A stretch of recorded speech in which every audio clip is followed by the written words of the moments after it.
Neat పరీక్ష paper leakage పై supreme కోర్టులో విచారణ జరిగింది. దీంతో కౌన్సిలింగ్ పై స్టే ఇవ్వడానికి అత్యున్నత ధర్మాసనం నిరాకరించింది. ఎన్టీఏతో పాటుగా కేంద్రానికి సుప్రీం కోర్టు నోటీసులు ఇచ్చింది. 2 వారాల్లోగా సమాధానం ఇవ్వాలంటూ ఆదేశాలు ఇచ్చింది. కాగా గ్రేస్ మార్కులు పొందిన 1563 మంది నీట్ యూజీ 2024 అభ్యర్థుల స్కోర్ కార్డులను క్యాన్సిల్ చేస్తూ నిర్ణయం తీసుకున్నట్లుగా కేంద్ర ప్రభుత్వం సుప్రీంకోర్టుకు వెల్లడించింది. అలాగే ఇప్పటికే నీట్ పరీక్ష పేపర్ లీకేజ్ పై కమిటీ కూడా వేసినట్లుగా మోదీ సర్కార్ చెప్పుకొచ్చింది. 1560 మంది అభ్యర్థుల ర్యాంకులపై అనుమానాలు ఉన్నాయని, కాగా అభ్యర్థుల ర్యాంకులను నిలిపివేశామంటూ ఎన్టీఏ కోర్టుకు తెలిపింది. విద్యార్థులకు తిరిగి పరీక్షలు పెట్టే ఆలోచనలో ఉన్నామన్న ఎన్టీఏ పేర్కొంది. దీంతో గ్రేస్ మార్కులు ఇవ్వడంపై అభ్యర్థులు అనుమానాలు వ్యక్తం చేస్తున్నారు.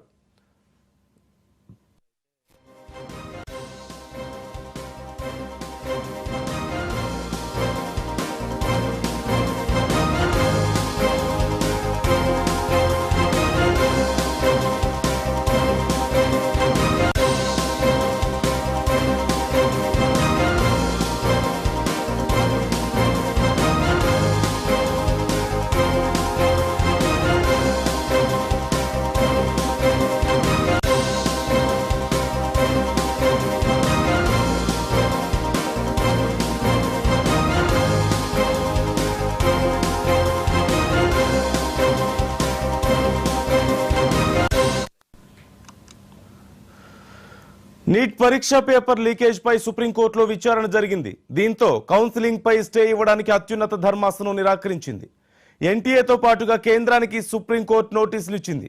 2 వారాల్లోగా సమాధానం ఇవ్వాలంటూ ఆదేశాలు ఇచ్చింది. కాగా గ్రేస్ మార్కులు పొందిన 1563 మంది నీట్ యూజీ 2024 అభ్యర్థుల స్కోర్ కార్డులను క్యాన్సిల్ చేస్తూ నిర్ణయం తీసుకున్నట్లుగా కేంద్ర ప్రభుత్వం సుప్రీంకోర్టుకు వెల్లడించింది. అలాగే ఇప్పటికే నీట్ పరీక్ష పేపర్ లీకేజ్ పై కమిటీ కూడా వేసినట్లుగా మోదీ సర్కార్ చెప్పుకొచ్చింది.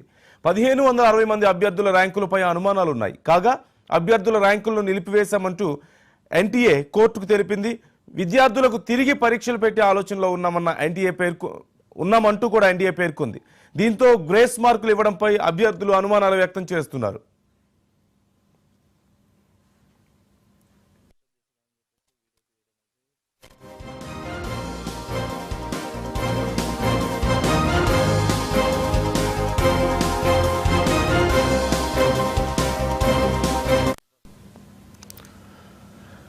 నీట్ పరీక్ష పేపర్ లీకేజ్ పై సుప్రీంకోర్టులో విచారణ జరిగింది.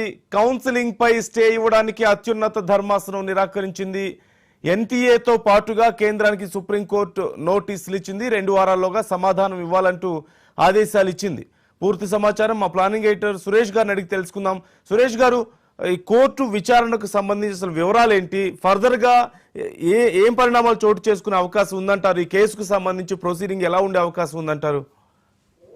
నందు, ఇవాళ సుప్రీంకోర్టులో కేంద్ర ప్రభుత్వం ఒక అఫిడవిట్ రూపంలో తన నిర్ణయాన్ని తెలియజేసింది. ఏంటంటే 1563 మంది విద్యార్థులు నీటికి సంబంధించి యూజీ 2024 కాంట్రవర్సీకి సంబంధించి ఎవరైతే 1563 మందికి విద్యార్థులు ఉన్నారో వాళ్ళందరికీ కూడా ఇంతకుముందు గ్రేస్ మార్క్స్ ఇచ్చారంట. గ్రేస్ మార్క్స్ అయితే ఇప్పుడు తాజాగా కేంద్ర ప్రభుత్వ నిర్ణయం ప్రకారం ఆ గ్రేస్ మార్క్స్ అనేవి వీళ్ళెవరికి కూడా ఇవ్వము అని చెప్పి స్పష్టంగా చెప్పారు. అందుకని వాళ్ళ యాక్చువల్ స్కోర్స్ వాళ్ళకి ఎన్ని మార్కులు వస్తే అన్ని మార్కుల ప్రకారం వాళ్ళ దానికి కన్సిడరేషన్ తీసుకుంటాము.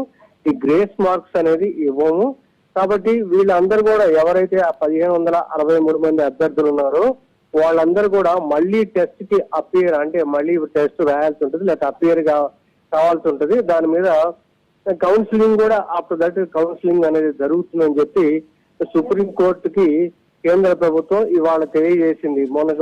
మే 5న జరిగిన పరీక్షలు దానికి సంబంధించిన దాని మీద vacation bench justice Vikram Nath, justice Sandeep Mehta bench అనేది విచారణ జరిపింది. ఏంటంటే నేషనల్ టెస్టింగ్ ఏజెన్సీ ఎన్టీఏ వాళ్ళు జూన్ 12 ఎవరైతే ఈ విద్యార్థులు ఉన్నారో ఆ గ్రేస్ మార్క్స్ వాళ్ళకి సంబంధించి వాళ్ళందరూ కూడా ఇప్పుడు కోర్టుకు వచ్చిన నేపథ్యంలో కోర్టు స్పష్టంగా చెప్పింది వీళ్ళెవరికి కూడా మేము గ్రేస్ మార్క్స్ అనేది ఇవ్వము.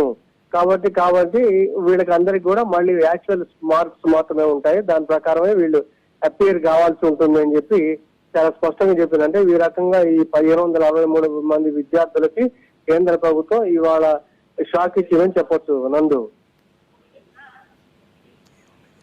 రైట్ థ్యాంక్ యూ సురేష్ గారు.